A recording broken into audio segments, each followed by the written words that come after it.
What's up, motherfuckers? Yesterday I uploaded a video showing us how to play against the main line in the standing defense, and now I'm going to show us how to beat the sideline G6, who is not the best move, but was employed by Abdullah Ahmed Alrehaili against Michael Adams in the World Cup yesterday. So let's see how to punish this move. So okay, e4, e5, knight f3, knight c6, bishop b5, a6, bishop e4, e6. That's the late standing defense.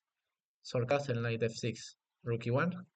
And yesterday I saw us the move bishop d7. How to play against that? I saw us c3, d4. This idea, bishop d2 and here d5. Sorry, I saw us a game of the World Cup with this position. But now we are going to focus on the move g6. Okay, we saw that after bishop d7, c3, here the best move was d6. But here d6 in this exactly moment, sorry, was a mistake. And let's see why. Because here white have the refutation with bishop takes c6, very good move, b take, and d4. Trying to open the position before black finish the development. That's why here black should play first bishop d7 instead of g6 so early to can recapture with the bishop and not define yet where the f8 bishop is going to go.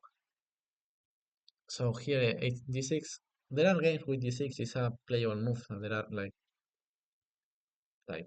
many games with g6 to be a bad move. It's like 70 games. So this is a move that maybe you are going to face in some of your games if you when you play against the Stainis. So this is a move to take account. You can reach to this position by a transposition of moves. With if you play here bishop takes e6, b takes rook e1. Here black can play g6, reaching the same position. But okay, we're going to see the Adams game. Here after d6, remember bishop c6, bc6, and d4. Great move. Okay, now let's see what things black can do to defend this position. Because now white is better. Ahmed, his opponent is Ahmed uh, from Saudi Arabia. He played bishop d4, who is a completely decisive losing mistake. Let's see better option. For example, queen e7 would be a possibility just defending e5 because now of course black white threat is just take on e5, so he should defend the e5 pawn or defend the pawn or trade the pawn, but he have no more options. Okay, queen e7 could looks natural to defend the pawn, and now we're going to go very interesting maneuver here. Is similar like a maneuver played by Alekhine against Capablanca like 100 years ago, who is queen d2. But in this game, the Alekhine have the queen on e2, and he played queen d2 to play queen a5. But that's the same like the game of Alekhine against Capablanca. Queen e7, queen d2 here, very good move. Knight d7, and here knight a queen a5, attacking c7 and attacking e5.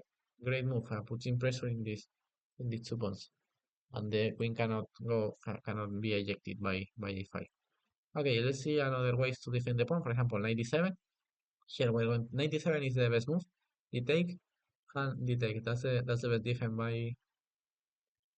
No, sorry, 95 here. I remember that was a little bit stronger. Knight takes, pawn takes, and we're going to enter in the endgame. So of course, black have the bishop pair, but these pawns are so weak. And apart, we have more tempo, so there is time to play bishop g5 here.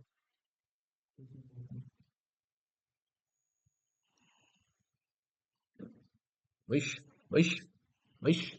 Okay, let's continue the video. The mobile phone is stupid.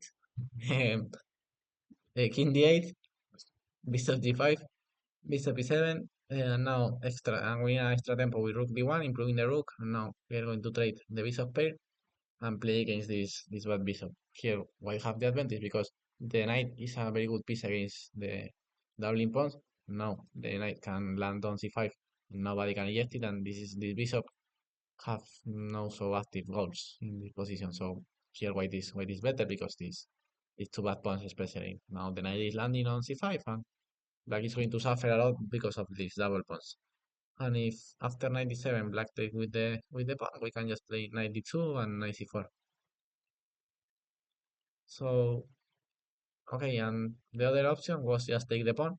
But after here, instead of take on d4, we are going to play more aggressive with e5. Just breaking the center and just trying to open the rook and checkmate the black king.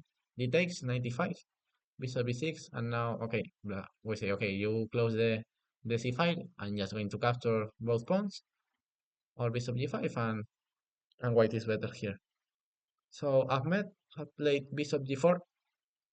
Um, okay, logical move is just defending the d5 pawn, but just pinning the f3 knight. But this doesn't work because, for example, after the takes e5, you cannot take here because queen takes a 95. So you should give your the bishop pair, who is the only thing that black have in this position. We have everything, but the only thing that black have here is the advantage of the bishop pair. So after he trade the bishop pair, now, white is completely winning here. Okay, and we are going to stop here a moment and to understand why white is completely winning. For a master it's obvious, but maybe you are not understanding why here white is winning. Okay, first, white have more development, especially because the black king is still needing two more tempos to develop. First move the bishop, and later to go castle, and we have the king safety. More, these pawns are weak, so weak. The pawn are weak too. The black squares are weak. So, um, and why can come so fast to attack the black weaknesses? So, black have no enough tempo to develop the pieces, short castle, and so why have the two advantage? The long-term advantage, thanks to the better pawn extractor, and the short-term advantage with the initiative and more development. So white is completely winning here.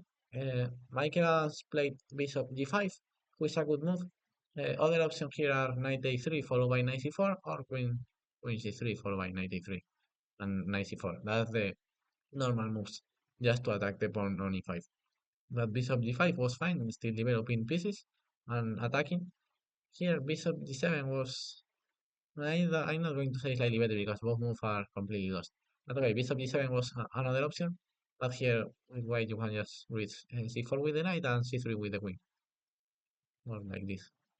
So Ahmed play bishop e7, and now 93.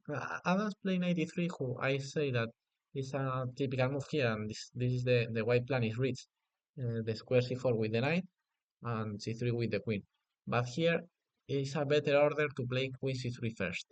The problem of 93 DLD is that here black have knight d7, and white here he lost a little bit the advantage because now the pressure is a little bit low than before. Queen c3 was stronger because now knight d7 is not possible.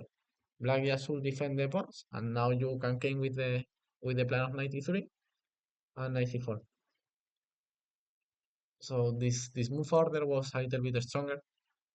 The problem of 93 has 97. But okay, here white is still better. It's not the same advantage as one move ago, but okay, white is still having the clear advantage. Like I told you, this is a long-term advantage. Now white lost a little bit the initiative advantage, but he's still having the long term. So rook d1, and he's still having a little bit initiative.